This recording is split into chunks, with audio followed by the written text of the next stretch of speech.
এই ছোট্ট খালি মেরিলের কৌটাটাকে কিভাবে কিউট একটা কেরিং এ কনভার্ট করলাম আজকে শেয়ার করব সেই ভিডিও। এমন ছোটখাটো কৌটা কিন্তু আমাদের সবার বাসায় পড়ে থাকে, আর এইগুলোকে রিসাইকেল করে যদি এমন কোনো কিছু বানানো যায় যা কিনা ইউজফুল, তাহলে কিন্তু মন্দ হয় না, তাই না? তো প্রথমেই আমি এই কৌটাটার স্টিকারটা উঠিয়ে এর সাইডে সুই দিয়ে একটা ফুটো করে নিব যেখানে আমি কেরিংটা লাগাবো।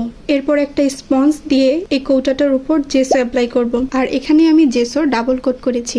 এটাকে যেহেতু আমি একটা মিনি তরমুজ বানাবো, তার এই নিচের অংশে গ্রিনের একটা শেড দিয়েছি। এরপর তরমুজের খোসায় যে ডিটেলসটা থাকে সেটা অ্যাড করব, আর এই ডিটেলস দেওয়ার পার্টটা খুবই স্যাটিসফাইং ছিল। তরমুজের খোসার অংশের পেইন্টিং করার পার্টটা শেষ। এবার করব তরমুজের হার্ট, মানে তরমুজের মাঝের অংশ। অ্যাক্রিলিক রেড কালার দিয়ে এর উপর আমি একটা সার্কেল করে নিব।